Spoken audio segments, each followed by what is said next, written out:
Halo teman-teman, selamat datang di Value Stock. Hari ini saya akan membahas analisa fundamental saham GGRM kuartal pertama tahun 2021. Oke, ini disclaimer-nya. Yang pertama, ini merupakan sharing analisa fundamental, bukan ajakan beli jual ataupun hold suatu saham, dan keputusan investasi ada di tangan teman-teman selaku investor. Yang ketiga, dari analisa fundamental ini bisa dijadikan referensi untuk analisa saham-saham yang teman-teman miliki. Oke, pertama-tama kita masuk ke bisnis model dari saham GGRM ini. Untuk kegiatan usahanya bergerak di bidang usaha manufaktur rokok. Jadi untuk sumber income-nya berasal dari penjualan rokoknya.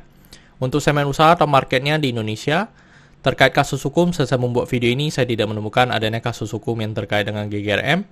Untuk kepemilikan saham dimiliki oleh Surya Duta sebesar 69,29%, Surya Mitra sebesar 6,26%, dan masyarakat sebesar 24,45%. Dan teman-teman, ini adalah produk-produk yang dihasilkan oleh gudang garam. Jadi ada SKT, SKM, sama LTN-nya. Untuk dari segi pendapatan, teman-teman bisa lihat dari 2014 sampai 2021 cukup konsisten mengalami kenaikan. Dan kuartal pertama 2020 dengan 2021 mengalami kenaikan sebesar 8,8%. Dan tetapi dari segi net profitnya mengalami penurunan. Dan kalau kita bandingkan kuartal dengan kuartal mengalami penurunan sebesar 29,2%. Dan kita asumsikan kuartal keempatnya memiliki kinerja yang sama dengan kuartal pertama, maka mengalami penurunan sebesar 10,5%. Jadi ini untuk GGRM ini saya lihat dari segi cukai ya teman-teman, atau kenaikan pajak cukai itu yang membuat gudang garam ini secara net profitnya mengalami penurunan. Terus dari segi asetnya konsisten mengalami kenaikan dan kenaikannya sebesar 2%. Untuk dari segi hutangnya mengalami penurunan dan penurunannya sebesar 1%. Untuk dari segi modalnya mengalami kenaikan dan kenaikannya sebesar 3,1%. Dan ini merupakan sarmila perongkoannya dari 2014 sampai 2021. Dan di sini saya akan banyak membahas tentang rasio keuangannya yang bernama dari NPM atau Net Profit Margin. Untuk Net Profit Margin 2021 ini hanya sebesar 5,72%. Yang dimana kalau kita lihat sebelum pandemi, rata-rata NPM-nya sekitar 8 atau 9%. Terus untuk dari segi EPS-nya menjadi 3534 dan pernya mengalami penurunan menjadi 9,92 kali. Jadi ini pernya mengalami penurunan karena EPS-nya, walaupun EPS-nya turun, tetapi dari harga sahamnya juga mengalami penurunan. Terus untuk dari segi book value-nya di 31341 dan kalau kita bandingkan dengan harga sekarang di 35075, maka kita bisa mendapatkan PBV-nya di 1,12 kali. Dan teman-teman, ini merupakan PBV yang paling rendah semenjak sebelum pandemi ya teman-teman.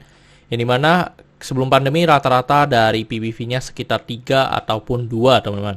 Jadi untuk PBV sekarang merupakan PBV yang paling rendah. Terus untuk dari segi DER-nya di 0,32 kali, ini juga sangat bagus yang dimana DER-nya masih di bawah 1. Dan memang secara histori untuk DER dari GGRM ini selalu di bawah 1. Terus untuk dari segi ROE-nya di 11,28%, jadi ini masih sangat bagus ya, masih di atas 9%. Tetapi kalau sebelum pandemi rata-rata untuk ROE-nya di atas 15%, teman-teman. Terus untuk dari segi ROA di 8,52%. Oke teman-teman, saat saya membuat video ini untuk harga sahamnya di 35075 dan dari analisa fundamental saya bisa mendapatkan nilai intrinsic value-nya sekitar 45.000. Jadi masih memiliki margin of safety 28%. Dan ini merupakan kesimpulannya yang bernama dari produk dan jasa. Saya berikan oke untuk gudang garam ini karena saya melihat perusahaan ini mampu bertahan 5-10 tahun ke depan.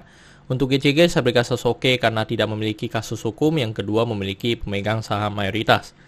Untuk dari segi revenue dan net profit saya berikan oke walaupun ada mengalami penurunan tetapi penurunannya belum signifikan. Terus untuk dari segi aset saya berikan oke karena mengalami kenaikan. Untuk liability saya berikan oke karena DER-nya di bawah 1. Untuk book value saya berikan no karena harga jual sekarang di atas harga book value-nya. Untuk secara sektor sebenarnya tidak ada hal yang perlu kita concern. Jadi jika liability-nya oke, saya berikan satu sektor ini oke. Untuk ROE saya berikan oke karena di atas 9% atau 2 kali bunga deposito yang saya anut. Untuk margin of safety saya berikan oke karena masih positif. Untuk dividen saya berikan oke karena selama 5 tahun terakhir untuk gudang garam ini masih sangat loyal membagikan dividen kepada investornya. Kecuali memang di tahun 2020 dia tidak membagikan dividen. Nah, untuk di tahun 2021 ini memang itu yang perlu kita perhatikan. Untuk secara kesimpulannya adalah 10 dibanding 11 dan pertanyaannya adalah apakah saya akan membeli saham gudang garam? Iya teman-teman, untuk gudang garam ini memang saya sudah punya sejak dulu ya teman-teman dan memang dulu saya belinya sangat mahal Saya belinya di 90-an ribu dan sampai hari ini pun saya masih melakukan average down untuk saham Gudang Garam ini. Oke teman-teman, saya rasa cukup sekian untuk video kali ini. Jangan lupa untuk like dan subscribe. Jangan lupa juga untuk follow saya di Instagram saya di Royken13. Dan teman-teman, saya ada membuat grup Telegram, jadi teman-teman bisa join grup Telegram saya di Value Stock. Untuk linknya teman-teman bisa dapatkan di deskripsi di bawah. Dan jika teman-teman ada kode saham yang ingin saya buat analisa seperti ini, silahkan tinggalkan di kolom komentar untuk kode sahamnya. Oke teman-teman, see you in the next video. Bye-bye.